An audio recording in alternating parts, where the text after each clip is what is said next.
अहोई माता की जय। अहोई अष्टमी का यह परम पुनीत व्रत कार्तिक कृष्ण पक्ष की अष्टमी को किया जाता है। आमतौर पर यह व्रत जिस दिन दीपावली होती है उसके एक हफ्ते पहले उसी दिन किया जाता है। यह व्रत संतान की दीर्घायु के लिए, परिवार की सुख समृद्धि के लिए किया जाता है। अहोई अष्टमी की कथा। एक साहूकार के 7 बेटे थे, 7 बहुएं थीं और एक बेटी थी। दीपावली से 8 दिन पहले मिट्टी लेने के लिए गईं।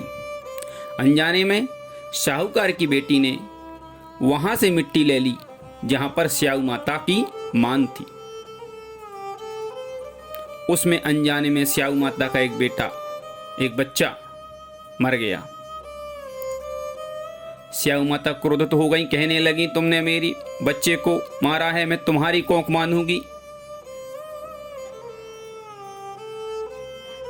साहूकार की पुत्री माफी मांगने लगी, अपनी भाभियों से कहने लगी, मेरे बदले में कोख बंधवा लो। परंतु किसी भी भाभी ने बात स्वीकार नहीं की। जो सबसे छोटी भाभी थी उसने कहा कि मैं बंधवा लेती हूँ। उसे डर आ गया कहीं मेरी सास मुझसे नाराज ना हो जाए, तो सास के डर से अपनी कोख बंधवा ली। समय निकलता रहा।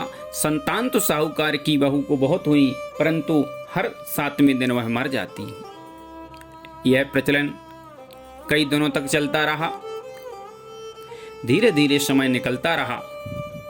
साहूकार की छोटी बहू परेशान होकर के पास ही मंदिर में गई। वहां पर एक पुजारी महाराज से विनम्र निवेदन किया कि मेरी संतान 7 दिन में ही मर जाती है, मेरे से स्याऊ माता की कुछ गलतियां हो गई थी।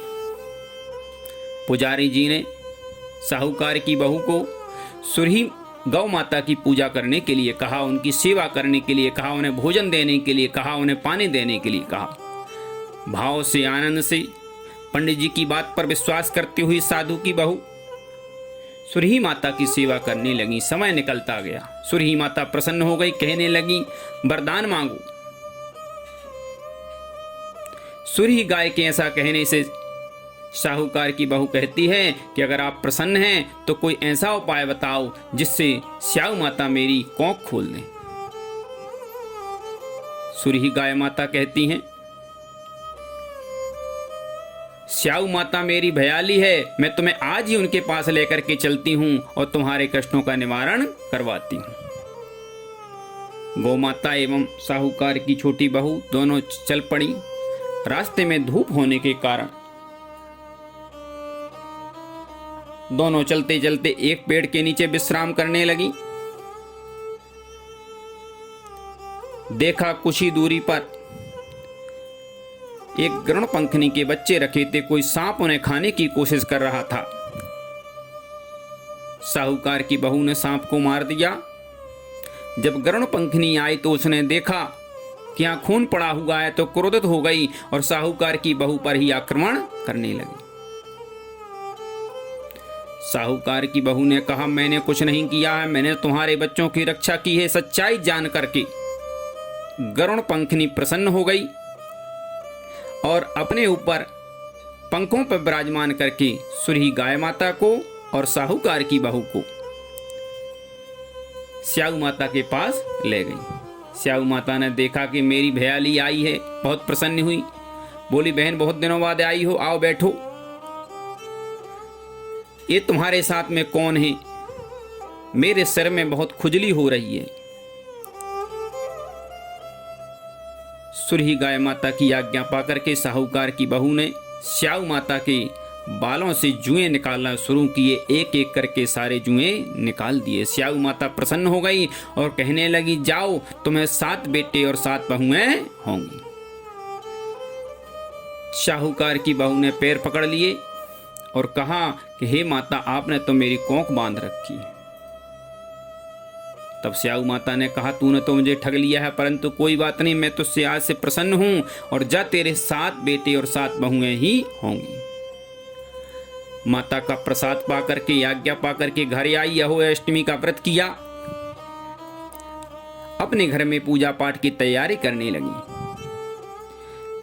जब उनकी जेठानियां घर में पूजा कर रही थी तो जल्दी जल्दी पूजा करने लगी, क्योंकि प्रतिवर्ष ही ऐसा होता था। उनकी देवरानी अपनी संतानों को याद करके शाम के समय रोने लगती थी, परंतु आज ऐसा नहीं हुआ। अपने बच्चों को कहा, देख करके आओ तुम्हारी चाची क्या कर रही। जब बच्चों ने जा करके देखा तो वह पकवान बना रही है।